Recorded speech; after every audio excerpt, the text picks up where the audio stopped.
सृष्टि बचपन से ही दिखने में सुंदर नहीं थी, लेकिन अमीर बाप की बेटी सृष्टि पर उसकी माँ जान छिड़कती। मेरी बेटी कितनी प्यारी है, भगवान सबको सृष्टि जैसी बेटी दे। सृष्टि धीरे धीरे बड़ी होती है।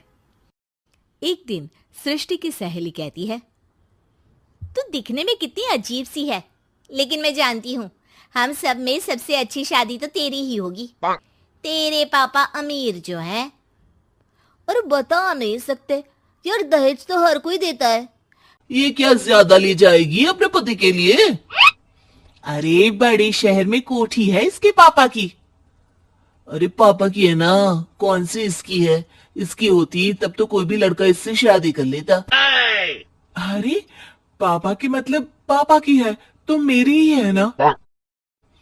किसने कहा? अब तेरी तो तब होगी ना जब तेरा भाई ना हो। वैसे भी शादी के बाद सारी प्रॉपर्टी भाई के नाम होती है। सृष्टि समझ जाती है कि उसे किसी भी हालत में माँ बाप की सारी प्रॉपर्टी को अपने नाम करना है, लेकिन कैसे? एक दिन सृष्टि का भाई शीनू कहता है, बहन क्या कर रही है? तुझसे एक बात करनी है। अरे हाँ हाँ करना, मैं तो तेरी बहन हूँ। बहन मेरी लाइफ में ना एक लड़की है, बहुत अच्छी है। मैं सोच रहा हूँ माँ और पापा से बात करूँ शादी के लिए। सृष्टि को समझ में आ जाता है कि भाई की शादी होते ही भाभी उसे एक दिन भी घर में बर्दाश्त नहीं करेगी।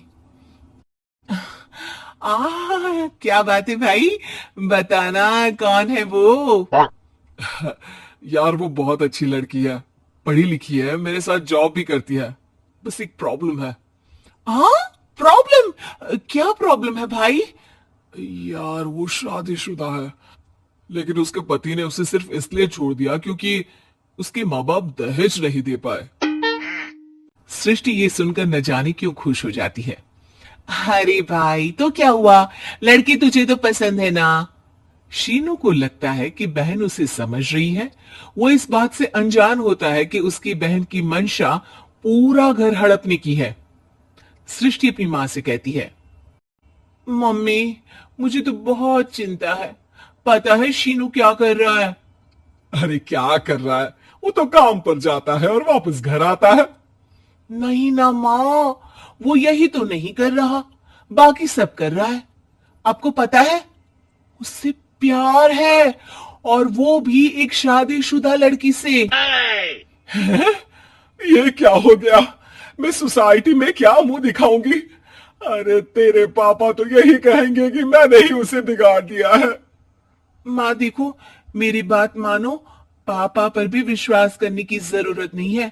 अब आप ही बताओ, पापा इतनी देर घर के बाहर रहते हैं क्यों? बोलो। अरे बेटा वो तो नौकरी करते हैं ना।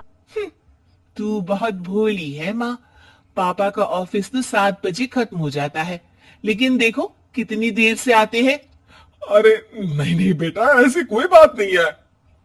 सृष्टि माँ को एक औरत से बात करते पिता की फोटो दिखाती है। देखो माँ कैसे हैं पापा, मैं ना कहती थी कि पापा सही नहीं है। मैं तेरे पापा से बात करूंगी, दे फोटो मुझे। ओ माँ वो तो डिलीट हो गई। लेकिन चल, तूने तो देख लिया ना, पापा से बाद में बात कर लेना। और हाँ, मेरा नाम बिल्कुल मत लेना। हाँ माँ। अब क्या था, सृष्टि की माँ और पिता के बीच झगड़ा होना शुरू हो जाता है। सृष्टि के मन में क्या चल रहा था कोई नहीं जानता था।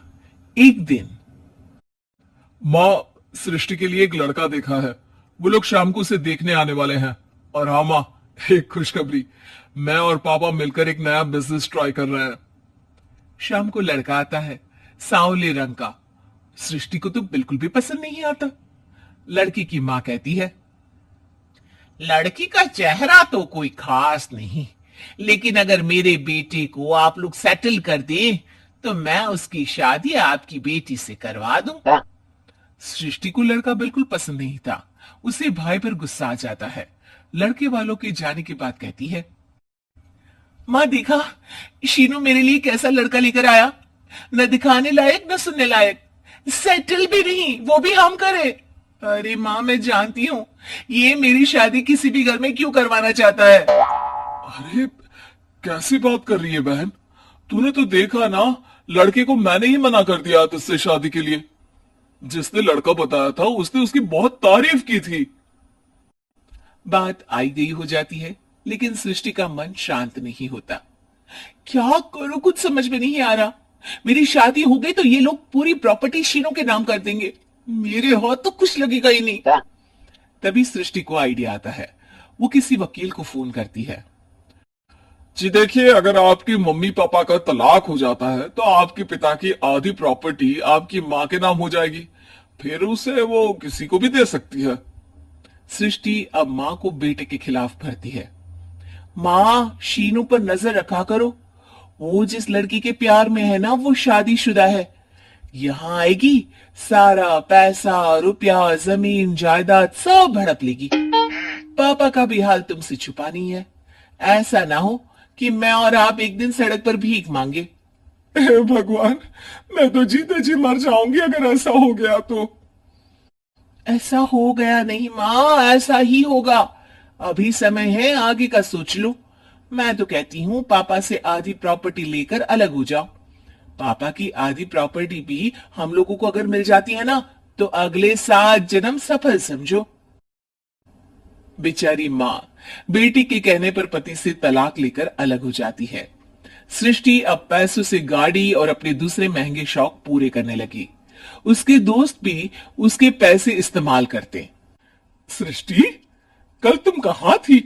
मैं सारा दिन घर पर अकेली थी। तो मैं क्या करूं? मैंने ठेका तो नहीं लिया है ना तुम्हें संभालने का। मां को सृष्टि से ये उम्मीद नहीं थी। वो बैठकर रोने लगती है। वहीं उसका पति यानी कि सृष्टि के पिता आ जाते हैं। मैं जानता था कि तुम्हारा यही हाल होगा, तो आपने मुझे रोका क्यों नहीं? मैं रोकता तो तुम रुकती क्या? सृष्टि के कहने पर तुमने मुझ पर, अपने बेटे पर शक किया, लेकिन तुम ये भूल गई कि कैसे हम दोनों ने मिलकर जीवन में इतना सब खड़ा किया। मां पति के गले लग जाती है। मुझे माफ कर दीजिए, मैंने आपकी कमाई का एक बड़ा हिस्सा गवा दिया।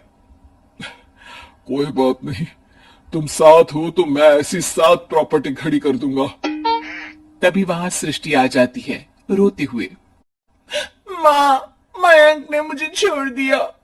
वो बोल रहा था जब तक मेरे पास पैसे थे तब तक ही वो मेरे साथ था। पापा, माँ, मुझे माफ कर दीजिए।